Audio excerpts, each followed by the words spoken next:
I just got off the phone with Ryan. How's Julian? She's okay. I mean, she's a bit spooked, obviously, but apparently, thank you, they called the police, as you'd asked, to remove Guy's body. But when Lieutenant Fry arrived, the body was gone. And someone had already removed it. It's really getting out of hand. You know, I think that you should contact the American authorities, the CIA, FBI. They'll be able to take care of this. Shh. Someone's outside.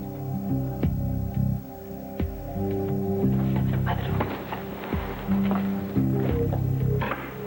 Darling.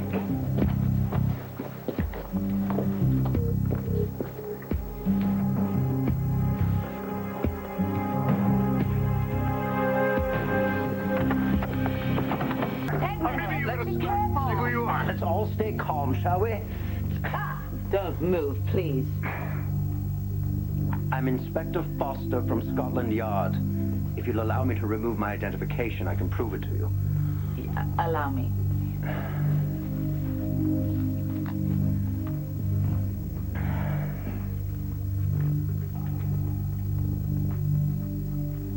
It's in order. You can put him down, Edmund.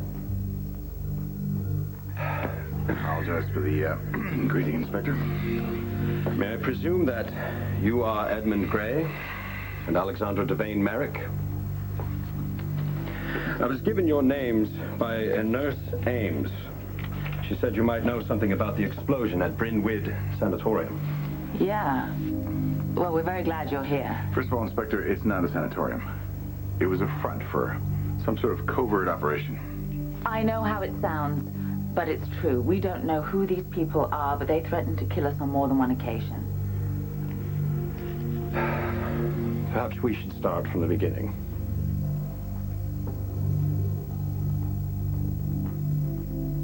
And then we ran out of that building just seconds before it exploded. Actually, Alex had to almost drag me out of there because I was still drugged up from the injection they gave me. Something else we just found out from the States was that Guy's body was removed from my house in Pine Valley before the police arrived. We can only assume that this organization, whoever they are, was tidying up after themselves. Extraordinary.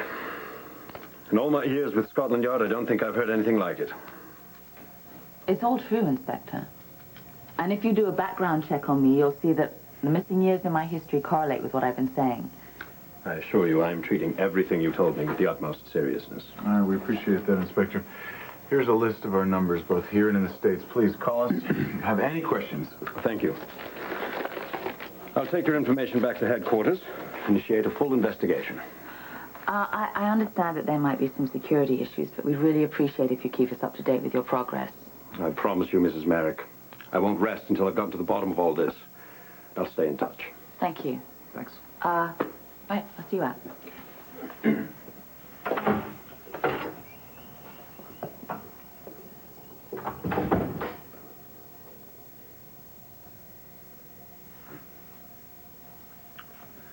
Sorry I got you in this mess. Oh, no, don't apologize. I feel so overwhelmed that all this has happened to my daughter without my knowledge. Secret training, brainwashing. Should have taken better care of her. She's remarkably strong.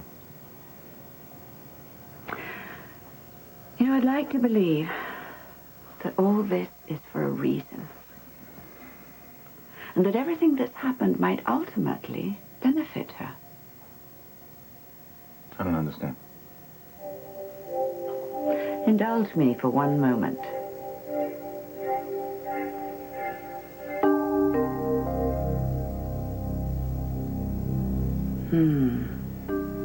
Yes, I thought so. Thought what? Oh, forgive me for being cryptic. It's a bad habit of mine. Comes from living on these moors too often.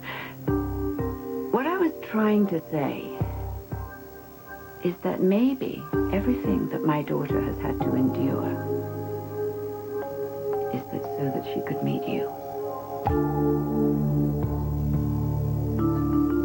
You love Alexandra, don't you?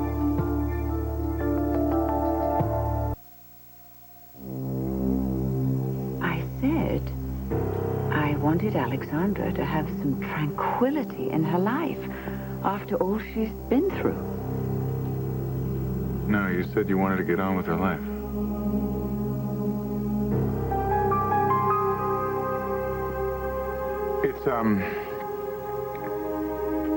It's an expression that Alex would use when she would start to remember her past. It was drilled into her to keep her from remembering.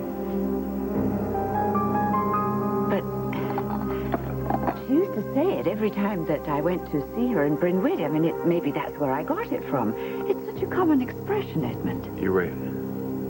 It is, and I'm sorry. I apologize. There's a lot of paranoia going on. Oh, hi. I expect I had a very nice car. Say, what's going on? The jig is up. Your mother's onto us. What? Your mom looked me right in the eye.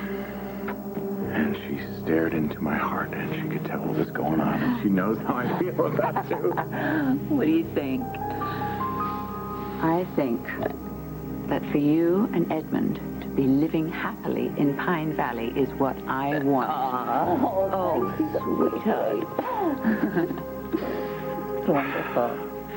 Well, what are we waiting for? Let's pack.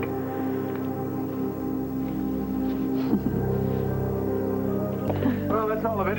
We're just about ready to go. Yeah. Well, I never get to spend enough time with you. It's lovely seeing you. Oh, me too, darling. You know what I wish for you? A very uneventful trip home. You call me when you arrive? Yes, I shall. And you know I'm going to start pestering you to come stateside. Oh, well, if I can clear enough time off my schedule. And you, Mr. Gray, you take care of my baby. No more international intrigue. I will do my best. Well, you do that. I love you, darling. I love you too, Mom. Oh, it's been so good to see you. You look after yourself, all right? I'll try. Yes. Bye. Goodbye, Edmund. Bye now. Everything? Yes, I have. Bye-bye. Bye-bye, sweetie. God bless.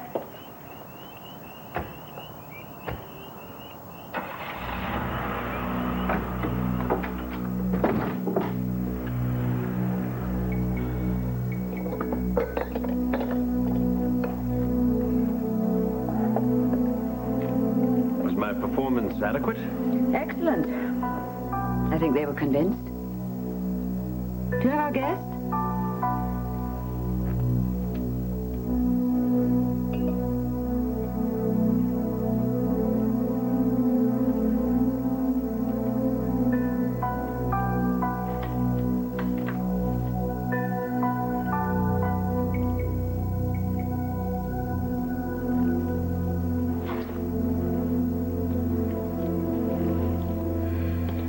You are not what we call a class act. So you keep telling me, Mr. Merrick. So what now? Do you kill me like you did my wife and brother? I have something